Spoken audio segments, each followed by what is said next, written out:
तरीके से बैठक चल रही है।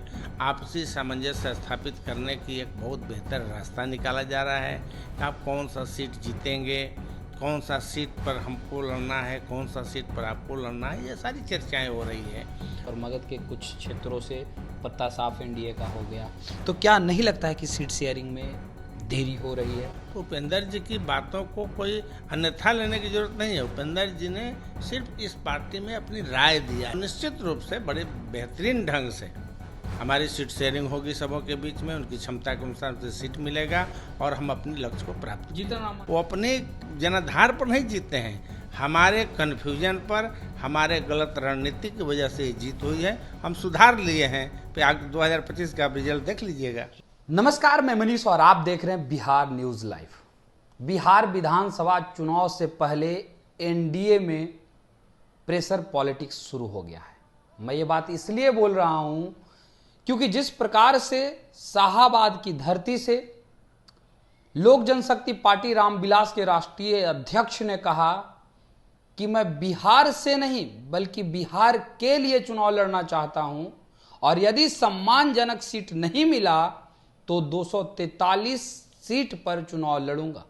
वहीं जीतनराम मांझी की बात की जाए तो कई कार्यक्रमों में उन्होंने कहा कि 40 सीट से कम समझौता नहीं किया जाएगा।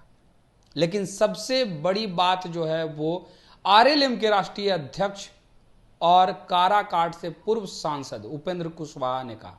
उन्होंने कहा कि यदि सीट शेयरिंग में देरी हुई तो 2020 विधानसभा चुनाव में जो शाहाबाद में और मगध में हाल हुआ है और 2024 लोकसभा चुनाव में जो हाल हुआ है वही 2025 विधानसभा चुनाव में होगा। इसी मुद्दे पे बात करेंगे। हमारे साथ मौजूद हैं बिहार सरकार के पूर्व मंत्री और जेडीयू के कद्दावर नेता जय कुमार सिंह। सर, कैसे देख रहे हैं उपेंद्र कुशवाहा का भी बयान, जीतनराम मांझी का बयान और चिराग पासवान का बयान? प्रेशर पॉलिटिक्स भी, सीट शेयरिंग पर भी बात कर रहे हैं लोग और कह रहे हैं कि 243 पर लड़ जाएंगे यदि नहीं मिला सम्मानजनक तो।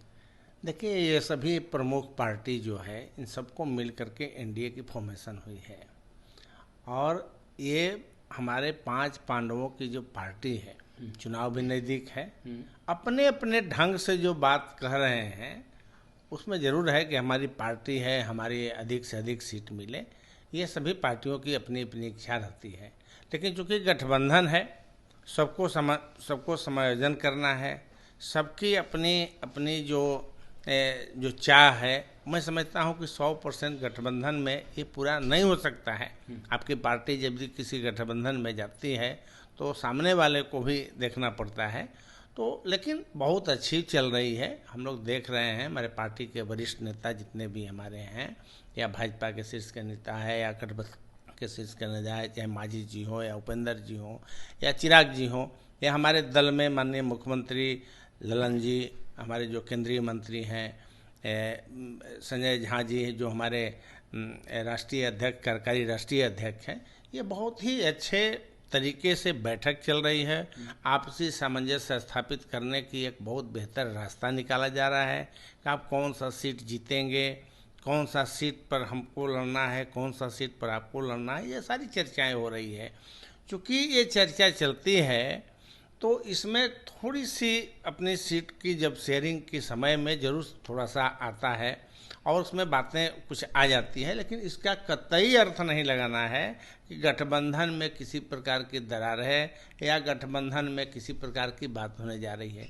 जहाँ तक चिराग जी की बात रही, चिराग जी ने बात जो बोले हैं, अपने स्पीच जो दिए हैं, उनकी परिपक्ष एनडीए रहा है। वो कोई पार्टी के रूप में नहीं कहे कि हमको 243 सीट जीत जाना है।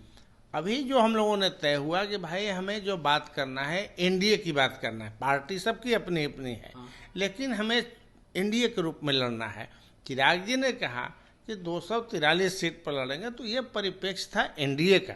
हमें 243 लड़ना है, 225 उसमें से जीतना है। चिराग जी भी अनुभवी लीडर हैं। रामविलास जी के बाद उन्होंने जिस प्रकार से पार्टी को संभाला है और जिस प्रकार से वो चर्चा में आए हैं, अपनी जगह बनाए हैं, हमेशा उनको बिहार में के युवा जो हैं या बिहार में माननीय मुख्यमंत्री नीतीश कुमार जी हैं, वो हमेशा उनको आशीर्वाद दिए हैं। आप देखे होंगे बीच बीच में माननीय मुख्यमंत्री जी से मिलते हुए, तो वो किसी प्रकार के मुझे नहीं लगता है कि कोई ऐसी बात होगी सीट शेयरिंग में। अंततः पांचों पार्टी सीट शेयरिंग से भी अपने को खुश रहेंगे और सब मिल करके एनडीए के जहाँ जहाँ जो कैंडिडेट होंगे उनको जिताएंगे। लेकिन आप लगातार चिराग पासवान की तारीफ कर रहे हैं, लेकिन मुख्यमंत्री नीतीश कुमार के गृह जिला नालंदा पहुंचे और जिस प्रकार से बिहार में लगातार दलितों के साथ शोषण हो रहा है, बलात्कार के मामले सामने आ रहे हैं, उस पर खूब बोले हैं, बड़ा प्रदर्शन भी उन्होंने किया है। तो क्या ये नीतीश कुमार के घर से ही जा करके और सरकार के खिलाफ बोलना, ये कहाँ तक सही फिर लग रहा है? देखिए, पहली बात तो कि नीतीश कुमार की अब धरती सिर्फ नालंदा नहीं है। नीतीश कुमार की बात जब करेंगे तो पूरी बिहार है। ऐसे तो देश के लीडर हैं। चिराग जी, दलितों के सवाल पर उनके बोलना भी लाजमी है, क्योंकि चिराग जी दलित का नेतृत्व करते हैं। ऐसा तो सबका नेतृत्व करते हैं, क्योंकि दलितों में उनकी आस्था है। ये बात दलितों को बोले हैं, वो जगह की चयनित नहीं किए हैं कि ये जाकर नालंदा में ही बोलेंगे, क्योंकि उनकी दलित को सुरक्षा के लिए सरकार को बोले हैं और उनकी सुरक्षा के लिए सरकार से गुहार लगाए हैं या सरकार से बात करेंगे। माननीय मुख्यमंत्री जी से भी वो मिले होंगे। उनकी एक कहने का तात्पर्य या बोलने का तात्पर्य सरकार को उपेक्षित करना या सरकार को ठेस पहुंचाना नहीं। हम सरकार में हैं, चिराग जी भी सरकार में हैं, तो सरकार में कोई बातें दलित के साथ हुई है, उनको न्याय मिले, ये बातें अपने लोगों को संदेश देने के क्रम में बात कहें। आखिरी सवाल मेरा रहेगा, उपेंद्र कुशवाहा का बयान जो है कहीं ना कहीं ज़्यादा जो है चिंता का सबब जो है एनडीए के लिए बन रहा है, क्योंकि शाहाबाद में 2020 विधानसभा चुनाव में क्या हाल हुआ वो आप भली भांति जानते हैं। 2024 लोकसभा चुनाव में भी पूरा शाहाबाद और मगध के कुछ क्षेत्रों से पत्ता साफ एनडीए का हो गया। तो क्या नहीं लगता है कि सीट शेयरिंग में देरी हो रही है? सीट शेयरिंग कर देनी चाहिए ताकि जो उम्मीदवार हैं उनको अधिक से अधिक वक्त मिले अपने क्षेत्र में काम करने का।